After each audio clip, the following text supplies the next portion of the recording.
do that. Welcome to a special Faculty Friday, 1 o'clock edition, our first one. We'll have a couple of these as the term goes on. Most folks, I think, in the room know, although we have some folks who don't usually come to Faculty Friday, you're welcome to all of them. We do three things on a Faculty Friday, the first of which is we invite a member of the faculty, in this case, Kim Murray, and encourage her to invite the folks in her discipline that also teach, and that includes God Power and sociology. And so for the first 15 minutes or so, they talk about what the degree in sociology and a minor and those types of things looks like at A&M Texarkana, what students typically end up doing with that degree once they have finished, and sort of ask them all how it is that they ended up doing sociology themselves and that sort of thing. That's the first part. The second part is we'll have conversation, much like we were having before the event starts, except for I will ask you ridiculous questions and you will then try to answer them. And Kim and God Power are on the hook in some ways to answer them first, but everyone, Billy and Latane and Selena and Caleb and Janae and Brooklyn can answer. Chandler cannot. I didn't mention his name or Tyler. So apparently those two are out. That's not true. Anyone can answer. And then after that, then we'll spend our last 10, 15 minutes, depending on how much time we have left. And Kim will talk about what it is that she does as her research interest, not in I'm going to present a paper sort of way, but here are the things I look at and why I think it's important and how you can do sociological work when you're hanging out in Texarkana, Texas. So with that as introduction, Kim, do you want to talk a little bit about what sociology looks like at A&M Texarkana? Sure. I always say that we are a small program, but we are mighty. We have a lot going on in our department. Dr. Okriki has just been such a wonderful mentor to me and has really kept this program so strong. And I'm really grateful for everything he's done. He wears a lot of hats. He teaches sociology and CJ classes, and manages to show up every day with a smile on his face. So thanks, God Power. Sociology, we study people. We study people at a variety of levels. We can look at small groups of just two people, right? We can look at the dyad all the way up to global processes. So I was going to read you a couple of courses that we have just to show our range. We have, of course, we have theory and methods. A lot of disciplines have that. We have a class on marriage and family. We have contemporary issues. So a lot of different topics going on in contemporary life, social psychology, law and society, deviant behavior, crime, globalization, social change, media and society, religion and society. I teach a medical sociology class in the summer, which that has been really fun, especially with COVID, because I used to have to teach students what a pandemic was, and so that particular unit is really interesting this time around. But we have a lot of range. We have a lot of different courses. What I like to say to students is that even if you're not a major or a minor, you will benefit from a class, whether it's a core credit class like Intro to Soc or just getting an upper division elective. They can take what they've learned in the class and apply it to their lives. And that's, the one thing I say is if you learn anything from the course is to develop your sociological imagination and just understand your own life and the larger context that affect your life. And I think that's beneficial to everyone.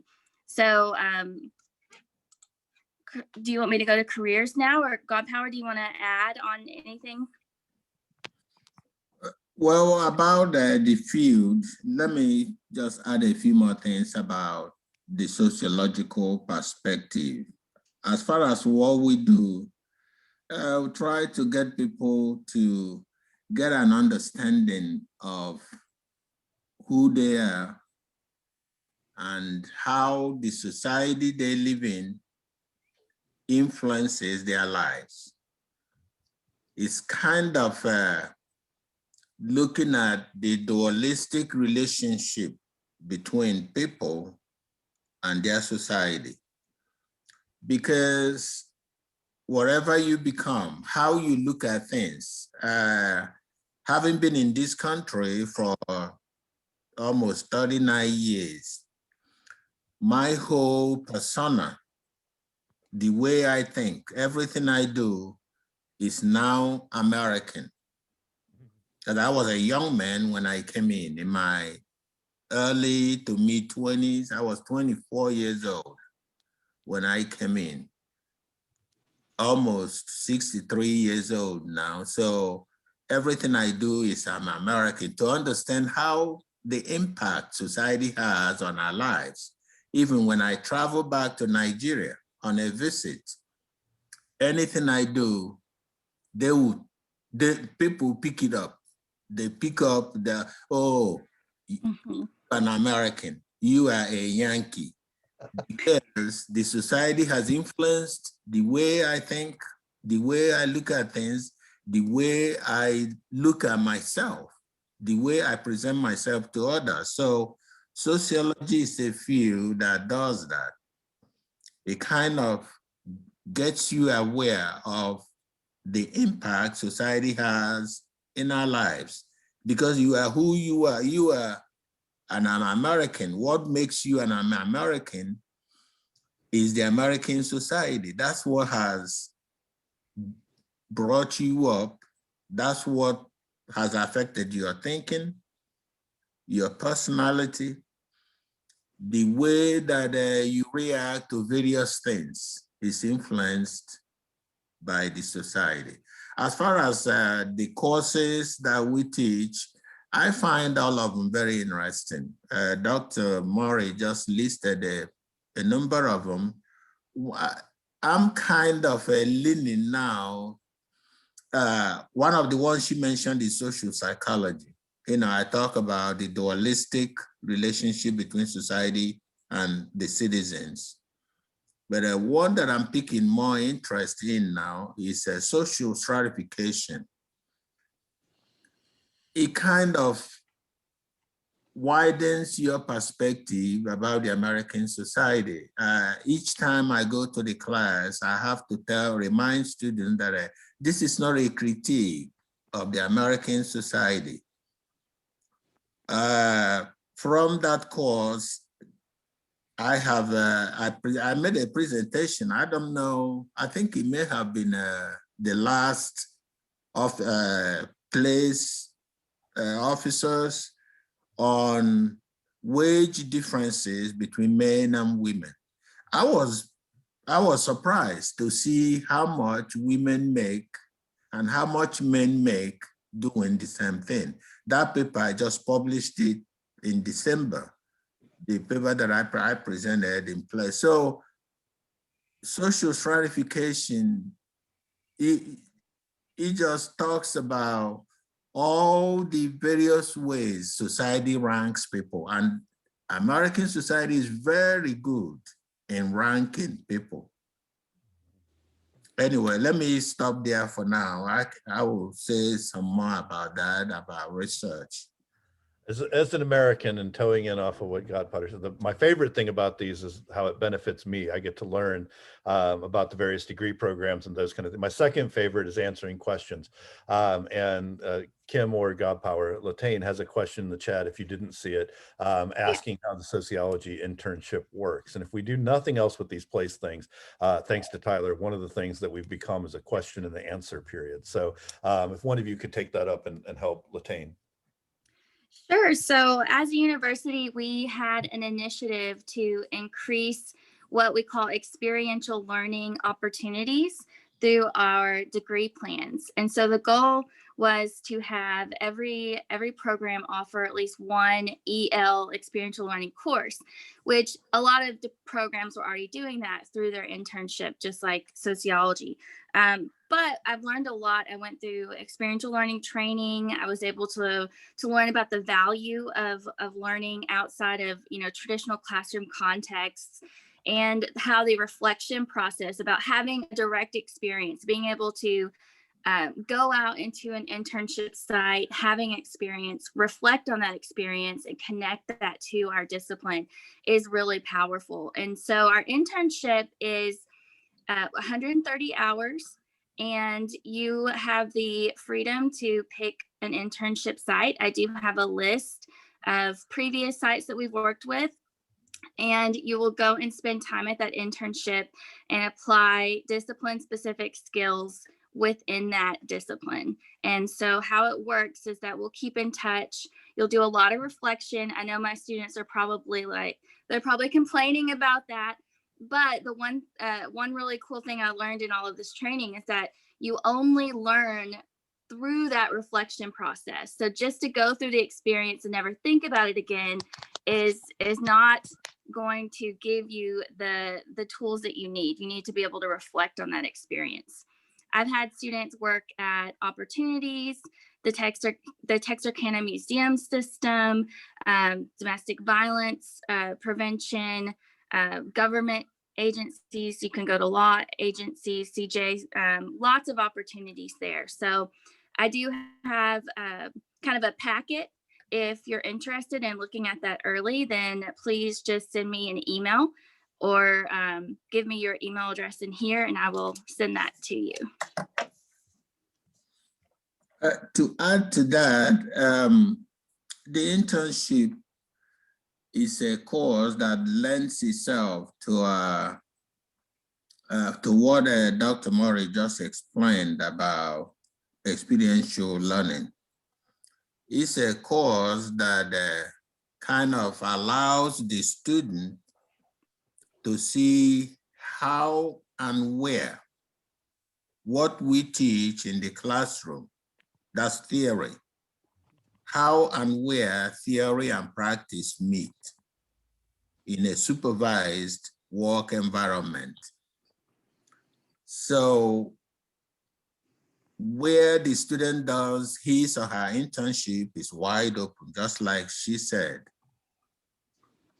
One good part of that, though, is you can do it, you can do the internship anywhere, depending on the work that you do there. Because the emphasis here is the theory that you have learned in the classroom from all these courses. How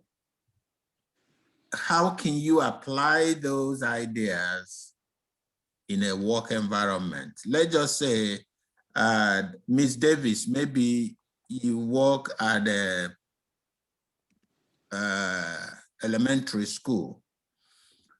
Depending on the specific assignment that you have at that school, you can use that for as your internship. Watch what I'm saying. I said, depending on the specific job that you do there.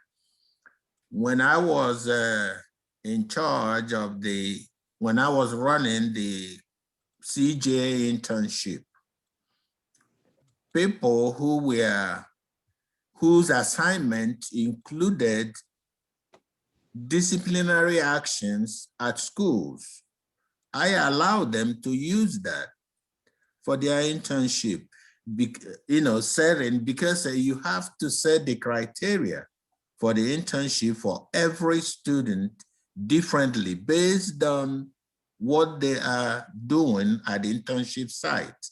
So this young lady's assignment there included noting disciplinary issues, how those started, where it occurred. And so I allowed her to use it and gave her the criteria that she has to take notes within the period that her job will translate into internship. She will have to keep record of her time, of the days, so that she will still get the 130 hours. So it's very, very flexible. You just have to enroll. And this, I understand you are also looking for opportunity to take courses outside A&M Texarkana. This internship is one that I would suggest you take from Texarkana, from us, because it can be tailored. You can choose to do the internship wherever you live, in your hometown. You don't have to do it in Texarkana. When I was running the sociology internship or the criminal justice internship, people in Little Rock, Oklahoma City, who had various things, even during the summer, if someone has a full-time job, say, I'm not going to be able to devote X number of days to get X number of hours. So during the summer, I have explained this also to Dr. Murray. I would allow them, I will give them the criteria, what they have to do, so that they will start accumulating the internship hours. They will keep the record for me and will keep reporting to me. And I will have the name of whoever the supervisor is. I check in with such person periodically to know how the intern is doing. So it can be done in the summer. And then when the regular fall semester comes up, you register. By then, you may have even completed all the hours. So it's very, very flexible. We are ready to work with you. It just depends on where you want to do it. The whole idea is to get that experiential part of being able to see how what we teach in the classroom actually works out. Thank you, Dr. Godpower. I actually work at a school now. I think I told you that. So hopefully I can do something where I do it at my school, as you explained. So thanks for explaining. It makes more sense now. Okay. Tyler and I couldn't be happier. One of the things that we wanted to get accomplished is make sure there was a space in COVID times where people could ask those kind of questions. So you have made my day by asking it. I do have one more question though to Godpower and Kim both. One of the questions we always ask the faculty when they assemble on a Friday is, what got you into sociology? How did you end up knowing, okay, yep, sociology is the thing. This is what I'm going to do. Who wants to start? Do you want to go first? Yeah, well, let me go. Okay. For me, I started off, okay, after high school, I took a job with a bank in Nigeria. So I'm good in math to some degree. I wanted to do accounting because I worked in a bank, I was crunching figures. I said I would do accounting. In fact, my admission letter, my F1, that's what it's called, it had accounting as my major. But on the plane coming to the States, I was thinking, I said, how would Nigeria benefit from a degree in accounting when I have seen the problem of the country being that of law enforcement? That the country has a problem of law and order. So right there on the plane, before I even landed, I changed my major in the air. I said, no, I'm going to study criminal justice. So when I started school, I went through criminal justice, bachelor's degree, master's degree. And when I started looking for admission to do my PhD, that's when I changed, because somehow it dawned on me that if I go straight, that was just the perception that I had. If I go straight, criminal justice all the way, that might not be too good for me as someone who just recently naturalized, that I might need a little more edge when I go out to look for work. So I decided to go into sociology, but still concentrating in criminal justice issues. So my dissertation was on law enforcement, but my PhD was in sociology. With I did my comprehensive exams were in criminology, social psychology, and social problems. So that's how I got into sociology. And then as I started looking for job, I always presented myself as someone that has dual certification, that I can teach in criminal justice programs, I can teach in sociology. So every interview that I went to, I told them, I can teach in those two areas. So if you get me, you get me 2 for the price of 1. And way back. And it worked. Way back, oh, yes, it worked. Way back in 1991, I went to 5 interviews. I was offered a job at 4 of them.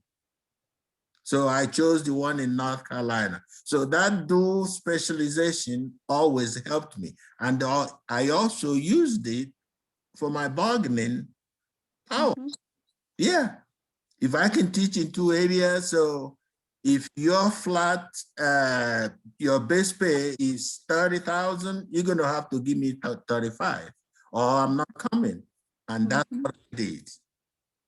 So it has worked for me. So sociology, criminal justice, that's the way to go. And it worked. That's perfect. I like a good deal too. So that's kind of in a similar vein. I'm from a really small town, about a 30-minute drive away from here. If you think about the term sheltered, I fit that term. I had a lot of, I guess, teenage angst. When I went to college, I was ready to just get out of my comfort zone. My community was very homogenous. And I had a scholarship. I had to take certain classes, and my advisor said, you have to do one of these social sciences. I said, well, sociology sounds fun. And I had no idea. I'd never heard even of the word before I left Maud. And I went in that class, and it blew my mind.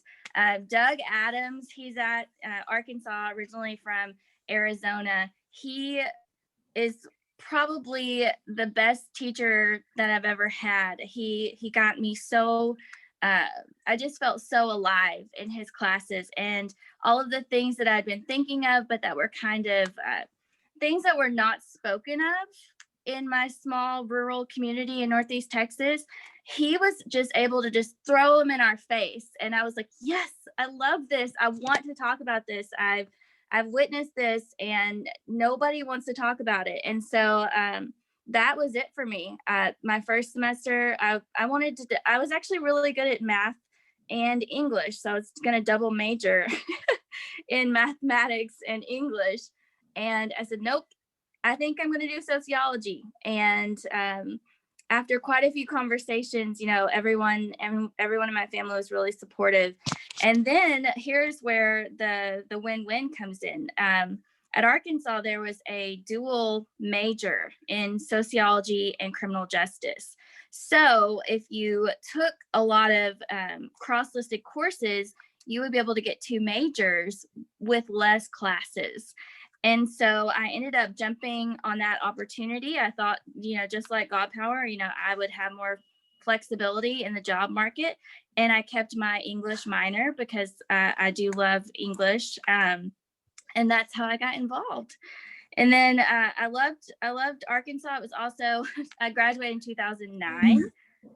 So think about the jobs that were available to me in 2009.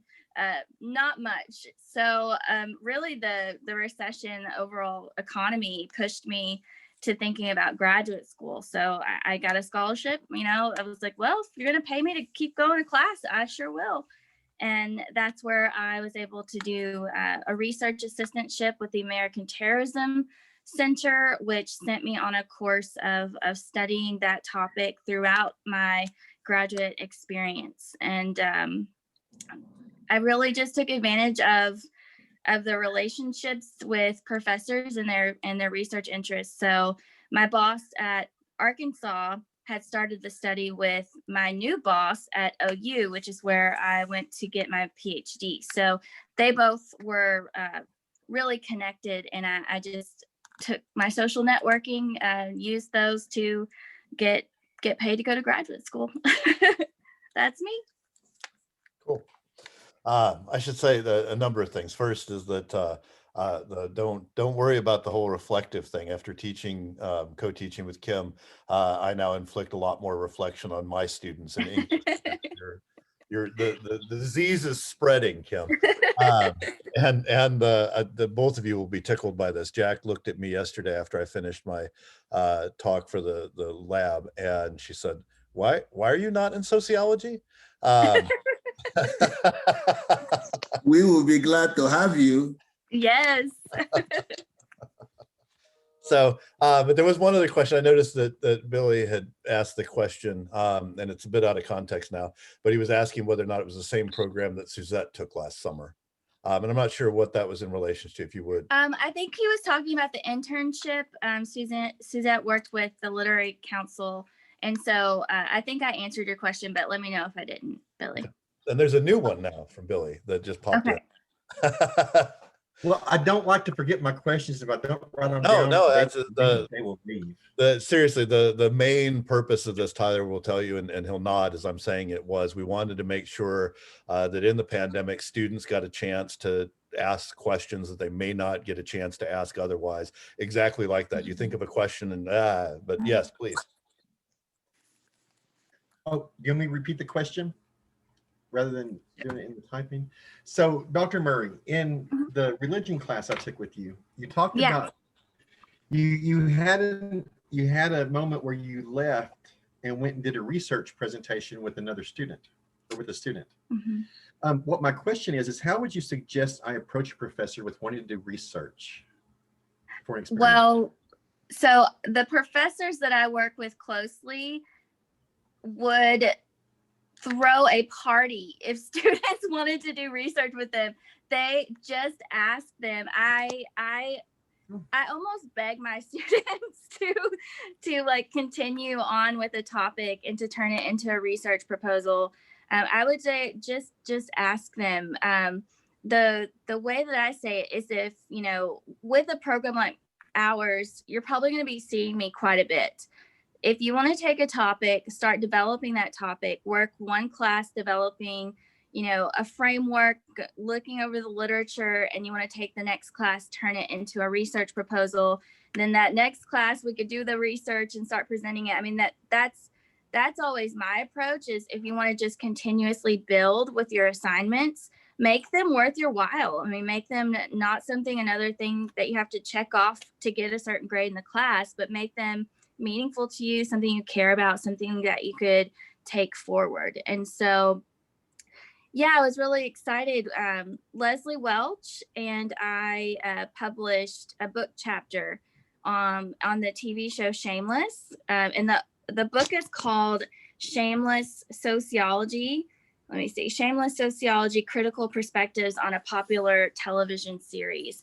What I did is I saw a call for proposals, and I said, I love that show. It's full of sociology. I'm going to jump on this. So I submitted the proposal, and then I asked the students, hey, I'm doing this. Do you want to work with me? And so Leslie said, yeah, I love that show.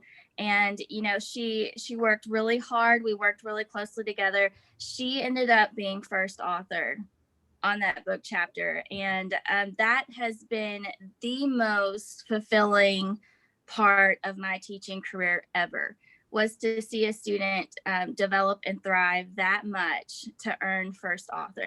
And she did. She earned it. So I would just say to ask, it's always good to have a professor that has similar research interests as you. Look into what they do, and I think that would help your chances of getting that research, eventually presented or published, is for them to also care about that topic. But from everyone that I know here, I've never been in a more student-friendly environment. And I think they would just be so tickled pink to have you ask them. Okay, thank you so much. To add to that too, Billy, it doesn't have to start with the professor. If you have any research interest in any area, that will be encouraged. So you can find someone.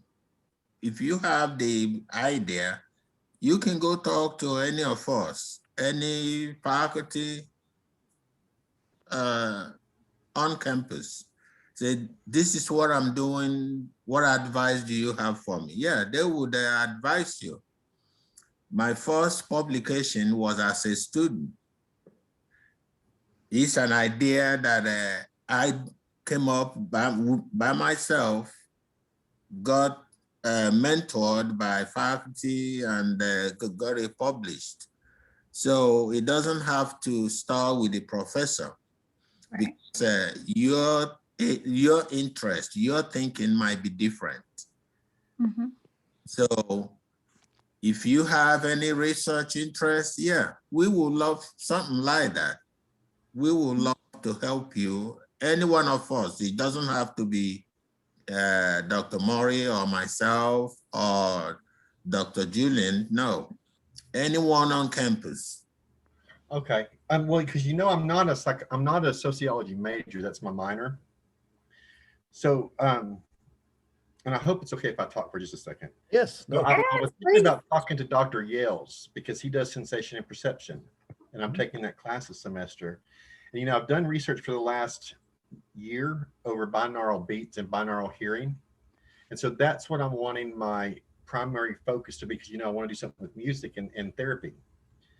But I want to use binaural sound to do that. So I was thinking about asking him to do this research on dental anxiety, that if the usage of binaural sound would make them less anxious before a dental appointment. And I talked to Dr. Layton about it, and he gave me some advice, but I knew that Dr. Murray had talked about it in class. So I wanted to specifically ask her, because the moment I got this email about this thing, I was like, oh yeah, I got to do this. Because had I known what I know before, what I know after taking Dr. O'Creaky's sociological theory class, I would have been a sociology major. Because it just seemed like it comes so natural in my way of thinking that I absolutely adore sociology. And it was Dr. Bunton at TC that really planted the seed with that introduction to sociology. But once I ended up taking like 3 or 4 of Dr. O'Creaky's classes. I would have taken one of Murray's, but she didn't have one that semester. She wasn't offering anything that I could use, so I couldn't. But what my favorite thing about the professors is their candor, because you have to be in your face about sociology for people to really get it today. And that was one of my favorite things about taking O'Creaky's classes, because he will just tell you how it is. And he'll apologize before he tells you. Ladies, I'm sorry, I'm fixing to say this, but don't hold it against me. Or don't anybody get mad at me thinking I'm judging America, because I'm really not, because he loves America. But anyway, I just want to say that I've learned so much from y'all sociology professors that I wish I was a sociology major. And thank you so much. It's not late. It's not late. You can do graduate work in sociology. Exactly. So, oh yeah, I can do that.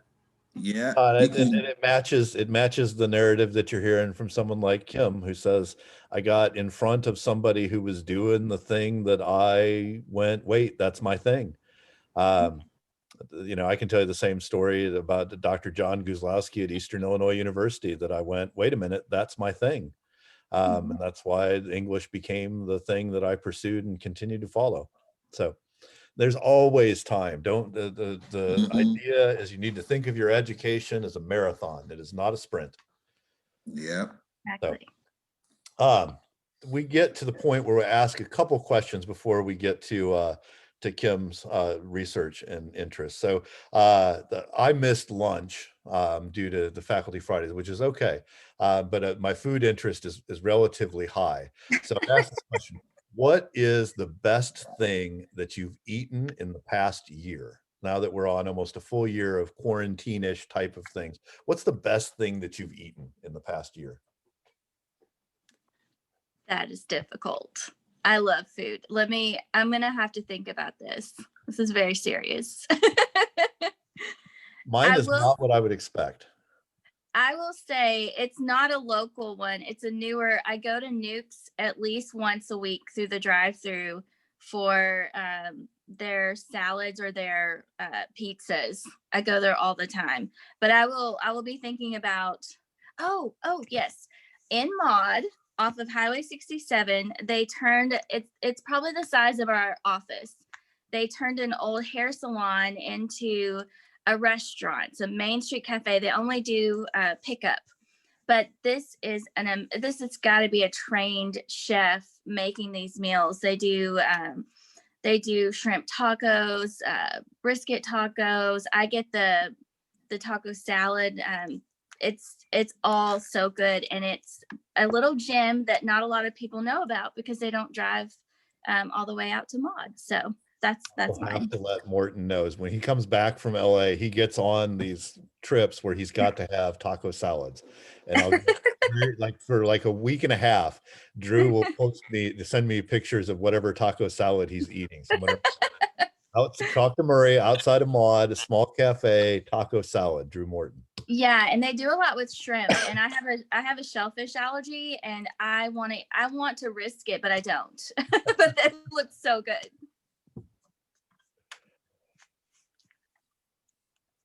Okay, I'm done. Anybody else want to say what the best thing they've eaten in the past year is? A ribeye from Tijuanitas and Lufkin. Where's Lufkin at? How far away is Lufkin? Well, Lufkin is far, about hour and a half. Okay. On the way to Houston. All right. I will say that God Power always has wonderful smells coming from his office from the food that he brings from home. I knew you were gonna say that.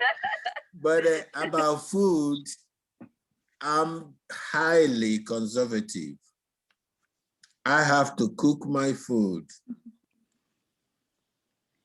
Well, it smells delicious, so it's probably a lot better than what I pick up and eat. Very, very conservative with what I eat. I don't know why. After close to 39 years in this country, I haven't lost my African taste. I can, and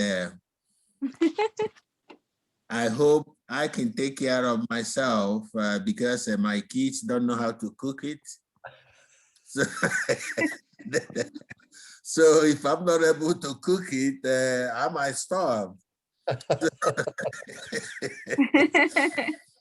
Taco Pronto, is that local Brooklyn or is that somewhere outside of the area as well? It's in Hot Springs. It's in Hot Springs?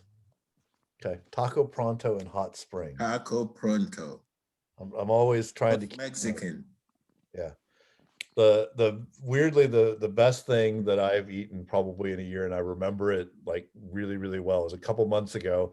We went to On the Border and got their take home, all the taco, all the kind of thing. But I had the best refried beans that I have ever eaten.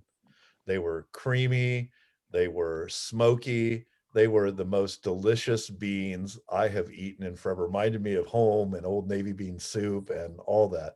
I can still recall that taste. And I would never have guessed that if somebody told me, Doug, you're going to say that the best thing you've eaten in quarantine was some refried beans from On the Border, I would have told you, wow, what a horrible year I've had. It was delicious. I'm so hungry now. It's called City Cafe, is that right? At Main Street, it's called Main Street Cafe. They may be closed on Mondays. I think they might be closed Sunday and Monday, but just double check. I think they have There's definitely a phone number, and they may have a Facebook page. So, but they'll post like their specials of the day and pictures and everything. All right, one last question before we get to Kim's research interest. If you owned a yacht, what would you name the yacht?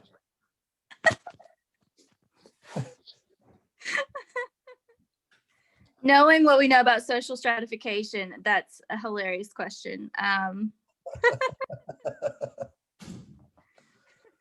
Maybe Baxter after my dog. I don't know. I don't think I knew that you had a dog named Baxter. What kind of puppy is Baxter?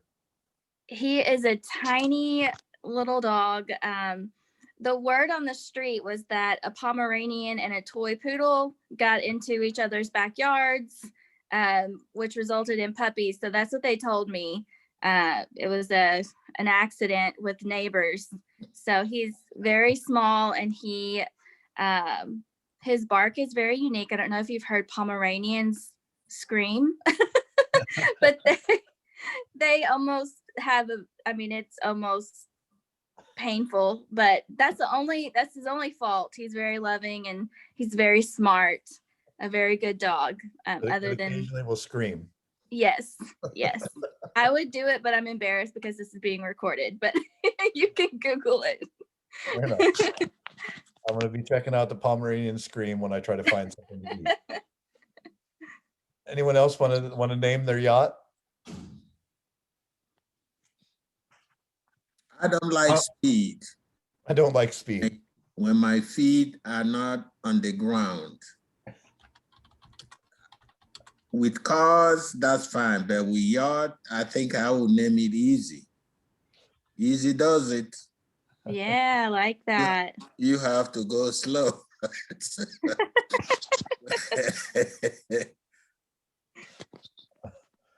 Buffy the Woebegone. I like it. So I was just going to name my yacht. So Simple, direct. They have that sort of generic idea. To make sure it's white with the sort of black block letters, like the old generic brands used to have. I don't think I've ever seen old generic brands like that anymore. I don't even know if they make such a thing. The Big Easy, Tyler? No, that should be Dr. O'Keefe's name. The Big Easy. Oh, right. Yeah. Dr. I probably could go with the Big Easy. I like it. I like it. It would be like Shaq or something, because he never sunk a free throw. So I would hope that the yacht never sunk. Yeah. That's what I would go with. Okay. In our remaining time, and Kim, you have as much time as you like. I don't have anywhere to go, so I'll listen to you. Well, I think you know this. I'll listen to you talk for as long as you want to. Theoretically in 12 minutes, but you can certainly go over, just so that you know. Well, this has been much more entertaining. I'll keep it quick because I really did talk about a lot of it already. What I did was it was kind of serendipitous. I decided to stay in graduate school, which is where I was able to make that connection with the terrorism study. They have a database that they keep going. They get grants all the time every year. And so I was a grunt worker for them initially. And then because of my efforts, I was able to use that database for research and continue on at OU to work with the other person who started that study. And then another research interest was also through kind of my mentor relationships. I have published something called Research is Like Building a House. And Billy, I was thinking about you when you were talking about how to ask someone about research. And there's a whole section on the mentor relationship, because that is so important. If things go south or there's not that click and you don't really do good work under that mentorship, that's the research project can really go south quick. So I would suggest if you send me an email, I can send you that this advice on how to develop those types of relationships. And it was through those relationships where I got these opportunities. So Lori Holyfield, she does a lot of work with the Veterans Oral History Project. I was sitting in a classroom. I think it was my first year of high school, 8th grade or 9th grade, when we started going to war. And that was a huge moment in my life. Before that, I didn't really have to worry about that. And then after, everything has changed, right? So I was interested in veterans' experiences, but I noticed that, there was a lot of research going on at the time about PTSD, about soldiers' experience in the current circumstances, but there wasn't as much on their families. And so I just got curious, and I kind of used a similar model, collecting oral histories to talk to. I pushed my net out wide. I tried to get as many people as I could, but what I ended up getting primarily was with Army wives. So I talked with them and heard about their experiences. And since then, I think the way I do research is I kind of have these key themes that I like to talk about and look at in my research interests, but I also like to capitalize on the institution and on the people that are around me. And so how that's happened here is the great thing about having a smaller, I'm used to these big, large state flagship schools, and you don't know anyone outside of your department. But now you get to know people from all over, across disciplines. So that has led to some really cool interdisciplinary research. I've worked with Dr. Abby Strunk in the education department, exploring themes of gender. And of course, I've looked at that in my previous research interest in terrorism and in military work. So I've been able to kind of take these theoretical frameworks that I've worked with and to utilize them and in the context here, and to help with local regional K-12 schools. I was also, just something as casual as a conversation led to a research project with Dr. Brian Matthews and some other faculty in the business school. And so really it's just utilizing on those relationships and those exchanges and knowing when to ask, hey, can I work with you on something? I think we would do really good work together. And I also, I wouldn't say I contributed, but I did look at some of Corinne Hinton's data, and she works also with veterans. And I was able just to really understand her work. And I did a few things for her, but I think as far as the analysis, like her approach was a lot more successful. And so she ended up working with a more qualitative type of research versus I was trying to look at some quantitative stuff. But we learned so much from each other, and all of these interdisciplinary relationships have really pushed my research in new places. So I think that's all I'm going to say about that. I mean, I worked with a student, again, talking about gender and family themes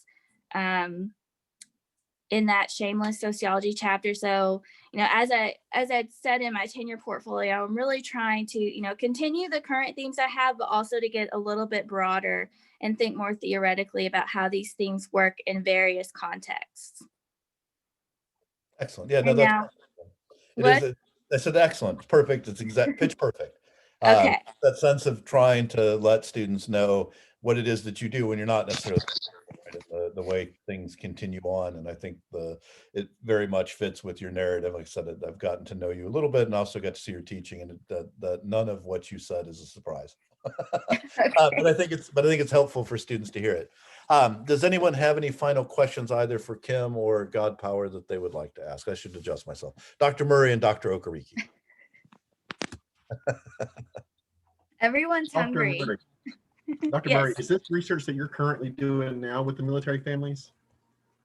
I haven't looked at that. I'm thinking I could continue it, but that's already been published. So, looking at what Corinne's doing with her data has really made me think about new research questions. So I will, if you're interested, just let me know. We can think about some stuff.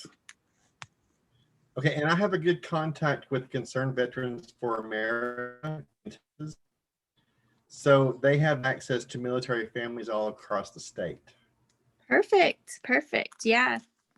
There's also been a new facility put in Maud to help with veterans too. So I've been in contact with them just a little bit. So definitely interested. Is that the campground or the place where the veterans can come and stay for a while to kind of heal? Yeah, it's the second. It's not a camp. Okay, we've had a fundraiser in Linden for them. Excellent. Thank you all for coming, Kim, God Power, especially for bopping in on a Faculty Friday. The best Faculty Fridays are ones where we sort of let the conversation guide us and get lots of questions answered. So I am thrilled to have people get simple questions about how to do internships out of their mouths, but also larger complex questions about how do you work with folks and extend things along the way. The reminder that we do this every Monday, Wednesday, and Friday. Mondays are the event showcase and what's happening, Who's Up Wednesday, where we have conversation with folks around the area, and then Faculty Friday.